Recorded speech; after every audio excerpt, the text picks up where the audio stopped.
സിജെപിയുമായി കേന്ദ്ര സർക്കാരിന്റെ ചർച്ച ഡൽഹിയിൽ തുടരുന്നു. ചർച്ച കോൺസ്റ്റിറ്റ്യൂഷൻ ക്ലബിൽ. സർക്കാരിനെ പ്രതിനിധീകരിച്ച് ചർച്ചയ്ക്കെത്തിയത് കേന്ദ്രമന്ത്രി ജെ.പി. നഡ്ഡ. പ്രശ്നപരിഹാരമാണ് സർക്കാർ ആഗ്രഹിക്കുന്നതെങ്കിൽ ധർമ്മേന്ദ്ര പ്രധാൻ രാജിവെക്കണമെന്ന് അഭിജിത് ദീപ്കെ. ഇന്നും ഡൽഹിയിൽ കനത്ത സുരക്ഷ. സുപ്രീംകോടതി നിർദ്ദേശം മറികടന്ന് 17 മെട്രോ സ്റ്റേഷനുകൾ അടച്ചിട്ടു. പ്രതിഷേധങ്ങളിൽ നിന്ന് വിട്ടുനിൽക്കണമെന്ന് ഡൽഹി യൂണിവേഴ്സിറ്റി. JNU വിദ്യാർത്ഥികൾക്ക് മുന്നറിയിപ്പ്.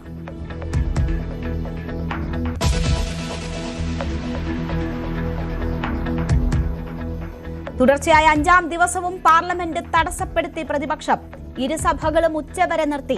ധർമ്മേന്ദ്ര പ്രധാന്റെ രാജിക്കായി മുദ്രാവാക്യം. കാർഗിൽ ധീര രക്തസാക്ഷികൾക്ക് ആദരമർപ്പിച്ച് സഭകൾ.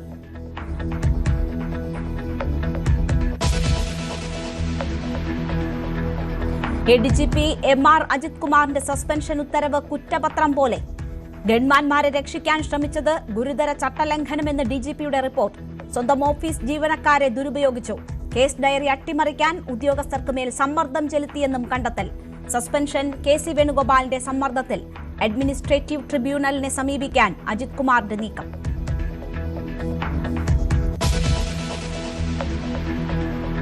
നിതിൻ രാജ് ആത്മഹത്യാ കേസിൽ ഡിവൈഎസ്പിയെ വിളിച്ചു വരുത്തി ശകാരിച്ച് ഹൈക്കോടതി.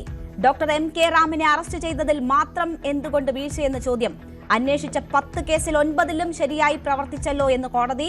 ആഭ്യന്തര വകുപ്പിന്റെ ശോഭ കെടുത്താനാണോ ഡിവൈഎസ്പിയുടെ ശ്രമമെന്നും ചോദ്യം. കഴുത്തിന് മുറിവ് പറ്റിയാൽ മരിച്ചുപോകുമെന്ന് ഡിവൈഎസ്പിക്ക് അറിയില്ലേ എന്നും കോടതി.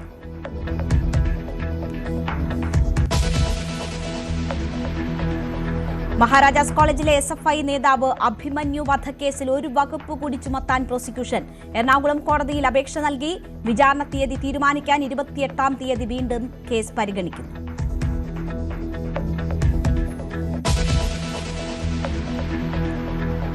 അവഹേളന വാർത്തകളിൽ നിയമ നടപടിക്ക് PK ശ്രീമതി.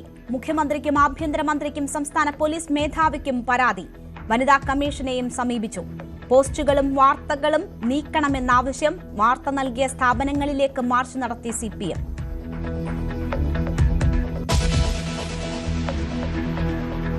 താരസംഘടനയിൽ ശ്വേതാ മേനോനെതിരെ നടിമാരുടെ വാട്സ്ആപ്പ് ഗ്രൂപ്പിൽ പടയൊരുക്കം. ചാറ്റുകളും വോയിസ് നോട്ടുകളും പുറത്ത്. ശ്വേത തുടരണോ, തെരഞ്ഞെടുപ്പ് വേണോ എന്ന് ചോദ്യം. ചർച്ചകൾ. ശ്വേതയെ നേരത്തെ പുറത്താക്കിയ പെൺമക്കൾ ഗ്രൂപ്പിൽ.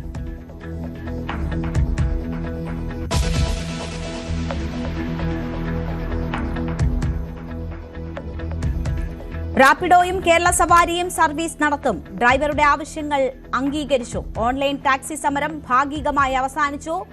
യൂബർ ഡ്രൈവർമാർ സമരം തുടരും.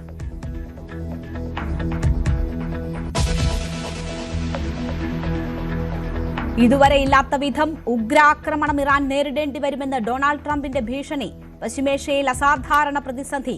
തുടർച്ചയായ 13ാം രാത്രിയിലും ഇറാൻ പട്ടണങ്ങളിലേക്ക് കനത്ത മിസൈൽ വർഷം. 4 മരണം. ആക്രമണത്തിനൊരുങ്ങി ഇസ്രയേലും. ചെങ്കടലിലും എണ്ണക്കപ്പലുകൾ ആക്രമിച്ചതോടെ ആഗോള ക്രൂഡ് ഓയിൽ വില ബാരലിന് 100 കടന്നു. $120 വരെ എത്താൻ സാധ്യത.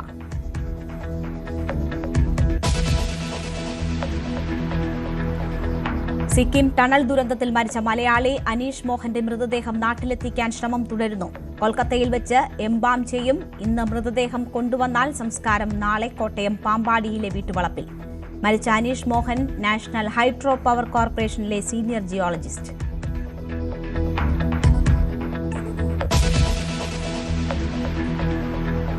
അരിക്കൊമ്പൻ പതിവായി തകർത്തിരുന്ന റേഷൻ കട ഇന്നലെ ആക്രമിച്ച് ചക്കക്കൊമ്പൻ. തകർത്തത് ഇടുക്കി ശാന്തൻപാറ ആനയിറങ്കലിലെ കാട്ടാനെ ആക്രമണം. തിരുവനന്തപുരം പൊന്മുടിയിലേക്കുള്ള വനപാതയിലും കാട്ടാന ഇറങ്ങി. 1 മണിക്കൂറോളം ഗതാഗതം തടസ്സപ്പെട്ടു.